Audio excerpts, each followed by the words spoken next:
Enak lurah yang dipertanyakan. Sejak kecil, nama Rama hampir selalu disebut dengan nada yang sama, penuh hormat tapi juga penuh jarak. Bukan karena prestasinya di sekolah, bukan pula karena kenakalannya di masa remaja, melainkan karena satu hal yang melekat kuat pada dirinya sejak lahir. Ia adalah anak lurah. Di desa itu, jabatan lurah bukan sekadar posisi administratif. Lurah adalah tokoh utama, pemutus akhir, tempat warga mengadu, sekaligus simbol kekuasaan dan kehormatan. Dan Rama adalah putra satu-satunya dari Pak Dharma, lurah yang sudah menjabat 2 periode, dan dikenal tegas namun adil. Sejak kecil, Rama tumbuh di tengah pandangan masyarakat yang serba salah kaprah. Jika ia berprestasi, orang berkata, wajar, anak lurah. Jika ia gagal, orang berbisik, pasti dimanja. Tak ada ruang abu-abu untuknya. Semua hal tentang Rama selalu dikaitkan dengan jabatan ayahnya. Ia ingat betul bagaimana masa kecilnya terasa seperti hidup di balik kaca. Teman-temannya bermain bebas di sawah, berlari tanpa alas kaki, tertawa tanpa beban. Rama ikut bermain, tetapi selalu ada mata yang mengawasi. Jika ia jatuh dan menangis, akan ada yang berkata, "Aduh, anak lurah jangan sampai kenapa-kenapa." Kalimat itu terdengar perhatian, tapi bagi Rama justru terasa seperti belenggu. Seiring bertambahnya usia, beban itu semakin terasa. Di bangku SMA, banyak orang sudah menebak masa depannya. Ia akan kuliah di kota, lalu pulang membawa gelar, dan suatu hari menggantikan ayahnya. Atau setidaknya, bekerja di kantor kecamatan, duduk rapi di balik meja, berbicara dengan bahasa resmi. Namun, di dalam dirinya, Rama selalu merasa gelisah. Ia melihat ayahnya bekerja keras, menghadapi keluhan warga, tekanan politik dan komentar yang tak pernah habis. Ia melihat bagaimana jabatan bisa membuat seseorang dihormati di depan, tapi dibicarakan di belakang. Dari situ, Rama belajar satu hal penting. Kehormatan yang hanya bergantung pada jabatan sangat rapuh.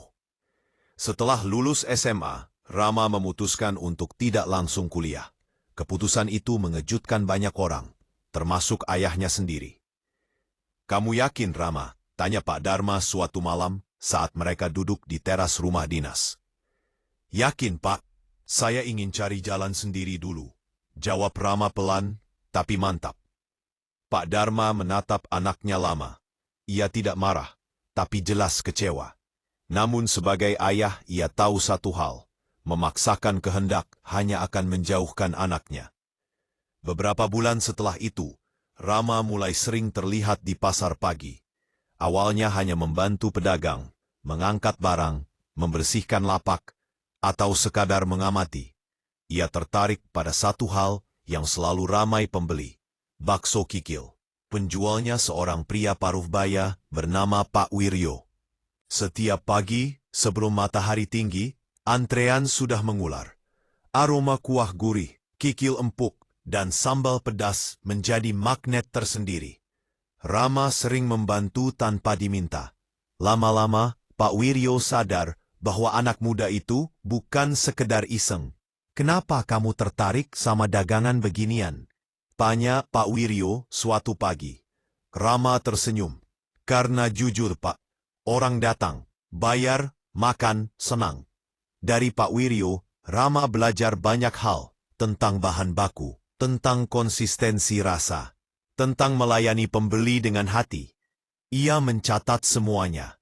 Ia belajar meracik kuah, membersihkan kikil, bahkan menghitung modal dan keuntungan. Hingga suatu hari keputusan itu benar-benar ia ambil. Rama membeli gerobak sederhana. Bukan baru, bahkan catnya sudah pudar. Ia memberi nama kecil di depannya, Bakso Kikil Rama. Hari pertama ia berjualan, pasar langsung gempar. Itu Rama kan? Anak lurah? Serius jualan bakso?" Bisik-bisik itu menyebar lebih cepat daripada aroma kuah yang mendidih. Beberapa orang mendekat hanya untuk memastikan.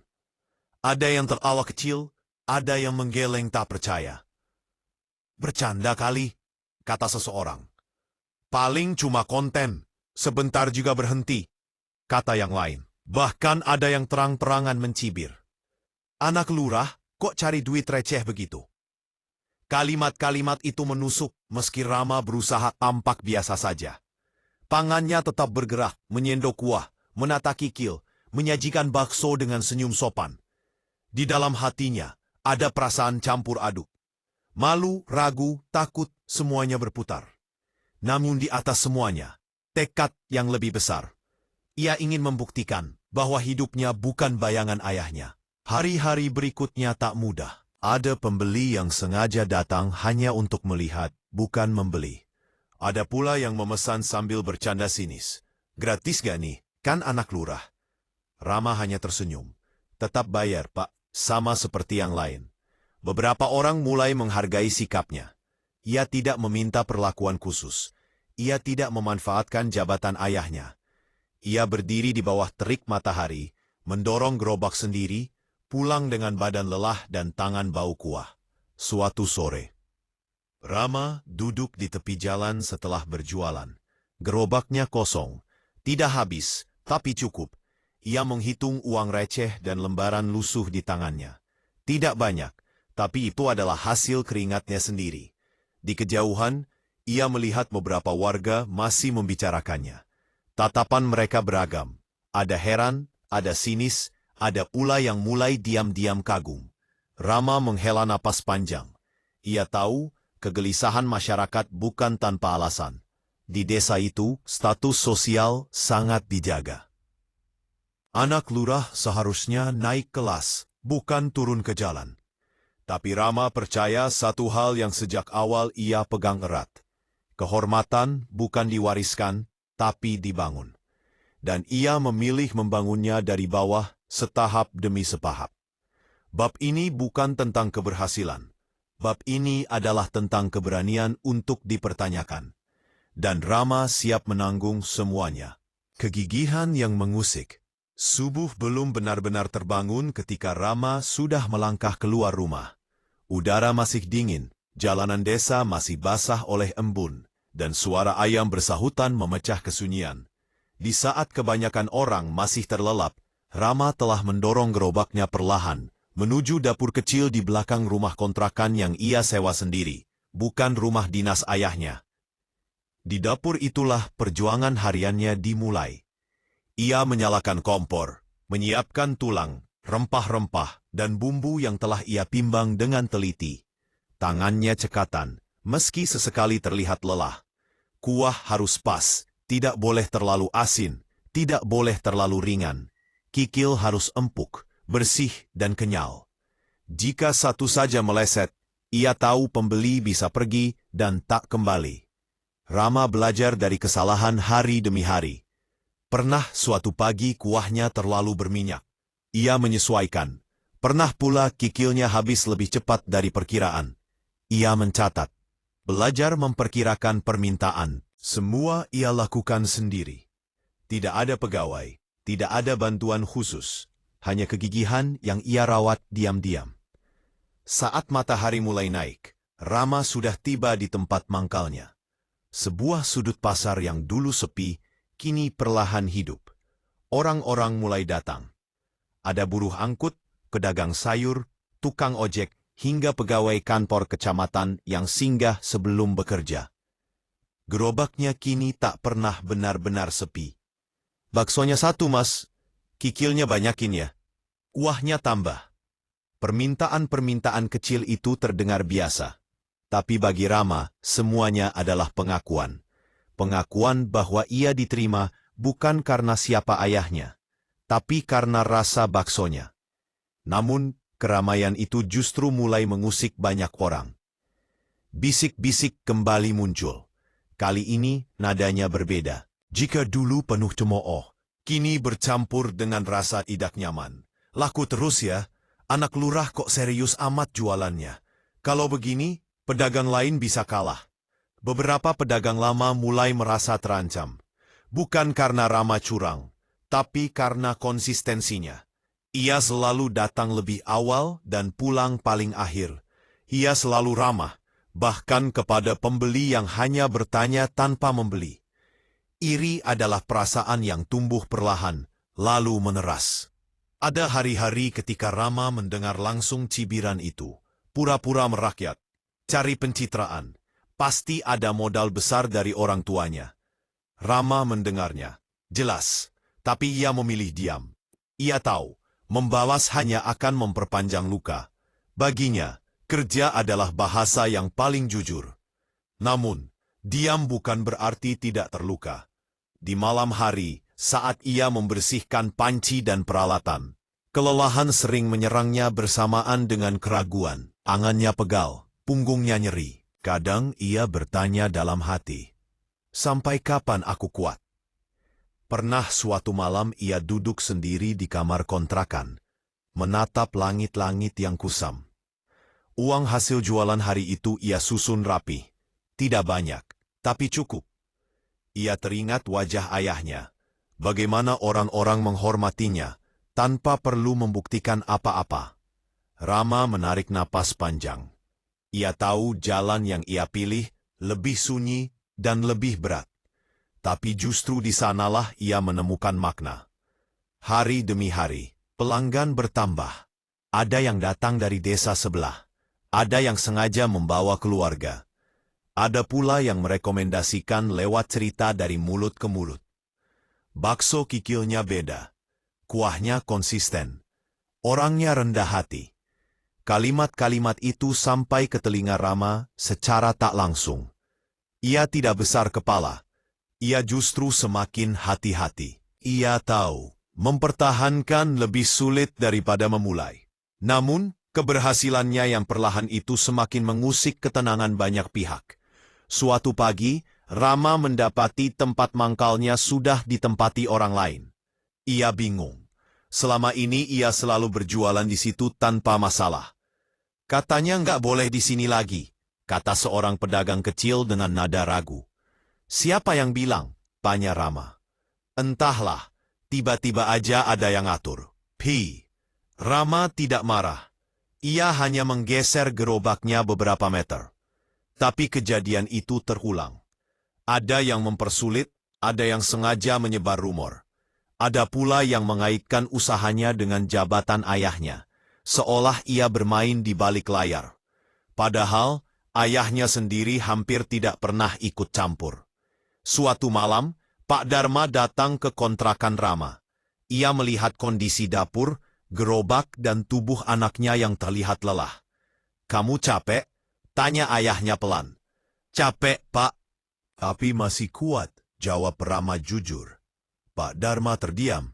Untuk pertama kalinya, ia melihat anaknya bukan sebagai anak lurah, tapi sebagai lelaki yang sedang berjuang membangun harga diri.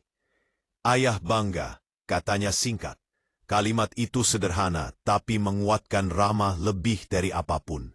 Keesokan harinya, Rama kembali berangkat subuh-subuh, kembali meracik kuah, kembali memilih kikil terbaik, kembali berdiri di balik gerobak dengan senyum yang sama. Ia tahu, kegigihannya mengusik banyak orang, tapi ia juga tahu, berhenti hanya akan membenarkan semua keraguan tentang dirinya.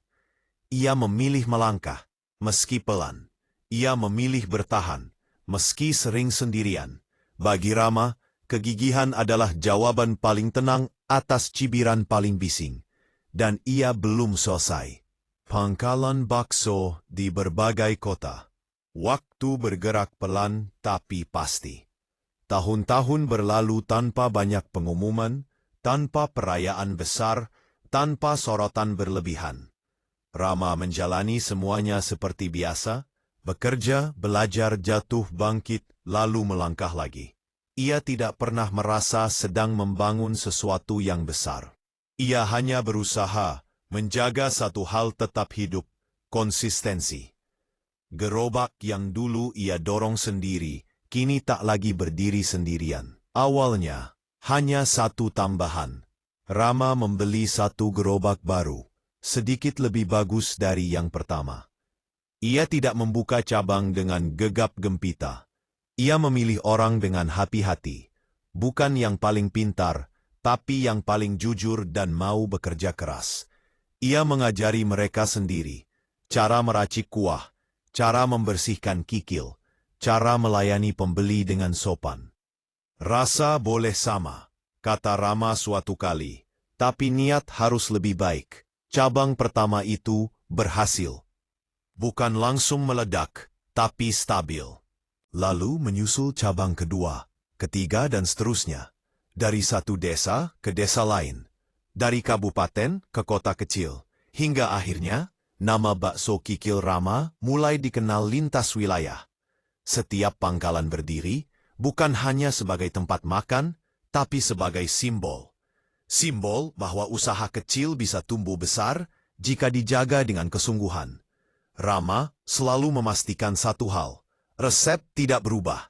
Kuah tetap diracik dengan standar yang sama. Kikil dipilih dengan ketelitian yang sama. Pelayanan dijaga dengan kerendahan hati yang sama. Ia menolak banyak tawaran yang terlalu cepat. Investor datang dan pergi. Ada yang ingin mempercepat ekspansi, ada yang ingin mengubah konsep. Rama mendengarkan, lalu menolak dengan halus. Bukan soal cepat, katanya. Ini soal bertahan. Sementara itu, di desa asalnya, suasana telah berubah jauh. Orang-orang yang dulu berbisik kini mulai bercerita dengan nada berbeda. Anak lurah yang dulu jualan bakso itu, sekarang ada di kota. Selain yang memiliki oper senyap, ia mengambil orang-orang lain padanya, tidak menutup pintu. Rezeki bukan soal saling menyingkirkan, tapi soal saling menguatkan. Beberapa ia latih menjadi mitra, beberapa ia bantu memulai usaha sendiri. Rama tidak lupa dari mana ia berasal. Suatu hari, ia kembali berdiri di sudut pasar, tempat ia pertama kali mangkal. Bukan untuk berjualan, tapi sekadar menatap. Pasar itu kini lebih ramai. Banyak wajah baru, banyak cerita baru. Ia tersenyum kecil, mengingat betapa berat langkah pertamanya dulu. Ia teringat masa-masa ketika namanya disebut dengan nada meremehkan. Ketika setiap keberhasilannya dicurigai. Ketika ia harus membuktikan diri berkali-kali hanya untuk diakui sebagai manusia biasa, bukan sekadar anak lurah. Kini ia dikenal dengan caranya sendiri. Di berbagai kota, papan sederhana bertuliskan bakso Kikil Rama berdiri tanpa perlu embel-embel apapun. Tidak ada foto Rama besar-besar. Tidak ada cerita latar belakang yang dipamerkan. Yang berbicara hanya rasa dan pelayanan. Suatu ketika, Rama diundang ke sebuah acara kewirausahaan. Ia diminta berbicara di depan anak-anak muda yang ingin memulai usaha. Ia berdiri di panggung dengan pakaian sederhana, tanpa kesan mewah. Saya bukan siapa-siapa, katanya membuka. Saya hanya orang yang tidak mau berhenti. Ia bercerita tentang subuh-subuh yang dingin, tentang panci yang terlalu berat, tentang cibiran yang lebih menyakitkan daripada lelah fisik. Ia tidak mengagungkan kesuksesan. Ia lebih banyak berbicara tentang proses. Kalau kalian mau memulai, katanya, bersiaplah untuk dipertanyakan, bersiaplah untuk diremehkan, tapi jangan biarkan itu menghentikan langkah. Tepuk tangan menggema, bukan karena kisahnya luar biasa, tapi karena kejujurannya terasa dekat. Di desa, ayahnya kini sudah pensiun. Pak Dharma tak lagi menjabat lurah. Ia lebih sering duduk di teras, menikmati hari dengan tenang. Suatu sore, ia melihat papan nama bakso Kikil Rama terpampang di pinggir jalan besar dekat desa. Ia tersenyum. Rama duduk di samping ayahnya. Dulu, ayah takut orang mengira kamu memalukan, kata Pak Dharma pelan. Rama tersenyum. Sekarang? Sekarang ayah belajar, jawabnya, bahwa kehormatan sejati tidak diwariskan. Kamu membuktikannya. Rama menunduk. Ia tidak pernah mengejar pengakuan itu, tapi mendengarnya tetap menggetarkan hati. Kini, puluhan pangkalan berdiri di berbagai kota. Ratusan orang menggantungkan hidup dari usaha itu. Bukan hanya karyawan, tapi pemasok, peternak, pedagang kecil lainnya. Rantai kecil yang tumbuh menjadi ekosistem. Rama tetap datang paling pagi saat berkunjung ke salah satu cabang. Ia mencicipi kuah. Ia menegur jika ada yang melenceng. Ia memuji jika ada yang bekerja dengan baik. Baginya, kesuksesan bukan alasan untuk menjauh dari detail kecil. Ia tahu, jatuh bisa datang kapan saja jika ia lengah. Masyarakat kini tak lagi resah. Mereka bangga. Bangga bukan karena Rama sukses, tapi karena ia sukses tanpa melupakan akar. Ia tidak membangun menara yang tinggi untuk menjauh, tapi jembatan yang panjang untuk mengajak. Rama tak lagi dikenal sebagai anak lurah. Nama itu perlahan memudar, digantikan oleh identitas yang ia bangun sendiri. Ia adalah Rama, pengusaha bakso kikil. Bukan karena warisan, bukan karena jabatan, melainkan karena kegigihan yang tak pernah berhenti bekerja. Dan dari pangkalan-pangkalan kecil di berbagai kota, kisahnya terus hidup, menjadi pengingat bahwa masa depan tidak ditentukan oleh dari mana kita berasal, tetapi oleh seberapa jauh kita mau melangkah tanpa menyerah.